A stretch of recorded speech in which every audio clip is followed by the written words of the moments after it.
दर्शक के इस चैनल में आपका स्वागत है। क्या आप इन्हें सांता क्लॉज मानते हैं?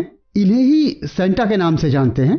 क्या कहा बिल्कुल, यही तो हैं सांता क्लॉज जिन्हें हम बरसों से देखते आए हैं। 100% सेंटा क्लॉज यही है, कंफ्यूज न कीजिए आप। अगर आप ऐसा मानते हैं तो सॉरी, वेरी सॉरी, माफ कीजिएगा, आप गलती पर हैं, मुगालते में हैं। ये असली सांता क्लॉज नहीं है। ये जिन सांता क्लॉज को आप देख रहे हैं ना, ये तो नकली सांता क्लॉज हैं। बाजार के जाए बनाए, कलाकारों के उपजाए, कोका कोला के द्वारा आगे बढ़ाए वे सांता हैं। बच्चों को गिफ्ट बांटने वाले, मोजे में सोने के सिक्के भरने वाले सांता ये नहीं है। नकली का प्रचार इतना ज्यादा है कि असली सांता को दिखाएं तो आप पहचान ही नहीं पाएंगे। अब इस क्रिसमस पर मिलिए असली सांता से। बड़ी बात तो यह है कि एक भारतीय ने ही असली सांता क्लॉज की तस्वीर बनाने में सफलता पाई है। एक भारतीय कंपनी ने खोज निकाला है असली सांता क्लॉज को, दिखाया है कि जब वे जिंदा थे तो कैसे दिखते थे। लगभग 70 सालों से कोशिश जारी थी कि असली सांता क्लॉज का चेहरा सामने आए और आखिरकार वो आज सामने आया, वो भी एक भारतीय वैज्ञानिक और उसकी टीम के सहयोग से। ब्रिटेन के साथ साझेदारी में चलने वाली भारतीय कंपनी इमेज फाउंड्री ने यह काम कर दिखाया है। एक क्रिसमस की बधाई दीजिए उनको। तो अगर भारतीय कौशल और भारतीयता से है प्यार तो इनका कमाल देखिए एक बार। दिल्ली की कंपनी इमेज फाउंड्री के वैज्ञानिक आनंद कपूर की टीम सांता क्लॉज का नया रूप सबके सामने लाई है। कपूर का मानना है कि सांता की शक्ल सूरत आज के सांता से बिल्कुल अलग है। कपूर और उनकी टीम तकरीबन 14 सालों से इस पर काम कर रही थी। 2006 में तब की तकनीक एक्सरे इत्यादि का इस्तेमाल करके असली सांता क्लॉज का चेहरा बनाने की कोशिश की गई थी, लेकिन इसकी चमड़ी का रंग, आंखें और बाल वगैरह चुगली खाते थे कि ये असल तस्वीर नहीं है, डिजिटल और मशीनी है। इमेज फाउंड्री ने उस चेहरे और उन आंकड़ों को लेकर आगे शोध किया और 3D modelling, image editing software, artificial intelligence, face reconstruction, CGI यानी कंप्यूटर जनरेटेड इमेजरी जैसी दर्जन भर तकनीक का इस्तेमाल करके इसे बनाने में दसियों साल खर्च कर दिए। एंथ्रोपोलॉजी का ज्ञान और संबंधित स्थान और वहां के लोगों के चेहरों का ढेर सारा अध्ययन करके आखिरकार असली सांता क्लॉज का असल रूप उन्होंने ढूंढ निकाला। इसके बाद इसे और भी मानवीकृत बनाया गया और आज पहली बार क्रिसमस पर सांता की जीवंत तस्वीर हमारे सामने है। वो सांता जिसे हम बेहद प्यार करते हैं, उसी असली सांता की तस्वीर हम आज आपको दिखाने जा रहे हैं। असली सांता क्लॉज कैसे थे? अगर ये सवाल आपके मन में है तो हम दिखाएंगे असली सांता क्लॉज को, हम मिलवाएंगे रियल सांता क्लॉज से। दावा है कि आप इन्हें देखकर चौंक जाएंगे। पहले पहल आंखों पर यकीन नहीं होगा, पर यह सच है। कुछ सवालों के साथ तकरीबन सबने मान लिया है, इस तस्वीर को पहचान लिया है। हम ये भी दिखाएंगे कि असली की तस्वीर बनी कैसे, ये भी बताएंगे कि यह तस्वीर इतनी सच्ची क्यों है, यह दावा इतना पुख्ता क्यों कर है। हम इस महत्वपूर्ण अभियान के पीछे की कहानी भी सुनाएंगे जो बेहद रोचक है। यकीन मानिए इस सफर पर आपको भरपूर मजा आने वाला है।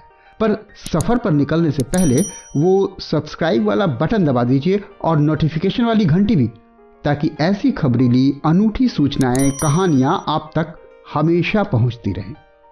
चलिए अब हम दिखाते हैं असली सांता की तस्वीर, लेकिन उससे पहले बहुत संक्षेप में बताते हैं कि यह कहानी शुरू कहां से हुई। दावा है कि इसमें भी आपको मजा आएगा। यह सन 1950 का साल था जब दक्षिणी इटली के शहर बारी में स्थित बेसिलिका डी निकोला चर्च को मरम्मत की जरूरत महसूस हुई। यहीं सेंट निकोलस के अवशेष रखे हैं। सेंट निकोलस बोले तो जो बाद में सांता क्लॉज बने। तो खैर, इसी मरम्मत के कामकाज के दौरान 1953 में सेंट निकोलस की हड्डियों को मजार नुमा जगह से पहली बार निकाला गया। इन हड्डियों को दफनाए जाने के 866 सालों के बाद ये पहला मौका था। 287 में कुछ इतालवी नाविक उसे तुर्की के शहर मायरा से चुरा कर लाए थे। इसके बाद यहाँ उनकी पूजा अर्चना होने लगी और वो खासे मशहूर हो गए। फिर डच लोगों ने इन्हें सिंटर क्लॉज कहना शुरू किया, जो बाद में धीरे धीरे बनकर के सेंटा क्लॉज नाम बन गया। खैर, इस कथा से इतर ये हड्डियां जो निकली वो निकालने से पहले करीब 1/4 इंच साफ पानी में डूबी हुई पड़ी थी। कुछ हड्डियां नष्ट हो चुकी थीं और कुछ गल और गायब, तो कुछ मिट्टी में मिल चुकी थी। फिर भी बहुत सी हड्डियां साफ और साबुत मौजूद थी। खोपड़ी तो बहुत बेहतर स्थिति में थी, बस एक तरफ से जबड़े का कुछ हिस्सा गायब था। दांत बहुत से साबुत और मजबूत अपने खांचे में लगे हुए थे। जांग, कूल्हे, हाथ और पैर की भी कई अस्थियां मिली। इन्हें निकाला, सुखाया, सहेजा गया और सलीके से उनको उनकी जगह पर रखा गया। इन सब हड्डियों को सजोने के बाद इनका तकनीक विश्लेषण करने की सोची गई और तब विदेशी विशेषज्ञों द्वारा हड्डियों का बारीकी से मुआयना किया गया, नाप लिया गया और एक्सरे, कार्बन डेटिंग की गई। तो पता चला कि ये हड्डियां 4वीं सदी की उसी कालखंड की हैं जब संत निकोलस हुआ करते थे। तब की अधिकतम उन्नत तकनीक और फेशियल रिकंस्ट्रक्शन की सहायता से सांता क्लॉज का चेहरा कंप्यूटर के जरिए कागज पर उकेरा गया। जो तस्वीर बनी उसने इस बात के लिए प्रेरणा दिया कि इस पर आगे जांच परख की जाए और आज इसका जो नतीजा सामने आया है वो बहुत अद्भुत है। इन हड्डियों के जरिए सांता क्लॉज की जो तस्वीर बनी, कपूर की टीम ने जब उस पर मुलायम मांसपेशियां, ऊतक से बना गाल और बाल, आंखें वगैरह सजाई, संवारी, चमड़ी को सही रंग दिया, तो एक नया ही मानवीय स्वरूप सामने आया, जिसे अभी आप देख रहे हैं। सांता की यह तस्वीर बताती है कि वे नॉर्थ पोल पर रहने वाले गोरे न थे, उनका रंग सांवला था। इसे वहां तुर्की में ऑलिव टोन कहते हैं। उनके बाल पूरी तरह काले नहीं थे, न ही विदेशियों की तरह पीले या सफेद, इस तरह के भी नहीं थे। हाँ, उनकी आंखें बड़ी बड़ी थीं, पर अभी के सांता जैसी चमकीली तो कतई नहीं। वैज्ञानिक कहते हैं कि आज अगर असली सांता दिख जाएं तो वे एक बाउंसर या बॉक्सर लगेंगे, बिशप नहीं। ब्रिटेन के फेशियल एंथ्रोपोलॉजिस्ट विल्किंसन ने जब हड्डियों की नाप जोख के आधार पर सॉफ्टवेयर के जरिए सिमुलेशन द्वारा बना ढांचा देखा तो माना कि सेंट निकोलस एक तगड़े आदमी नजर आते हैं। इनका चेहरा आपको बहुत सौम्य और आज के सांता जैसा खुशमिजाज और बहुत दया टपकाता हुआ मुलायमियत से भरा नहीं दिखेगा, लेकिन बहुत ताकतवर, शांत और आशा से भरा हुआ जरूर दिखेगा। सेंट निकोलस औसत कद के तकरीबन 5.25 फीट की लंबाई के रहे होंगे और शरीर गठीला रहा होगा, मोटा तो कतई नहीं। मुमकिन है सुतवा और छलहरा हो।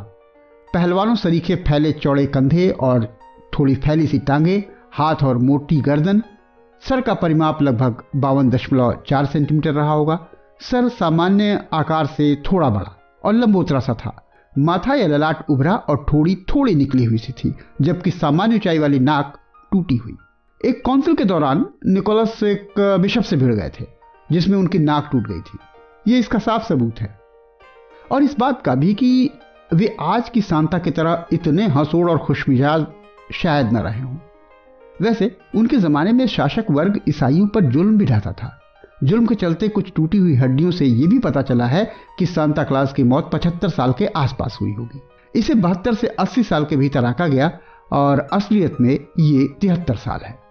सेंट निकोलस की हड्डियों ने यह भी बताया है कि सामान्यतः वे शाकाहारी रहे होंगे और इन्हें कुछ समय तक के लिए नमी वाली जगह पर रहना पड़ा होगा।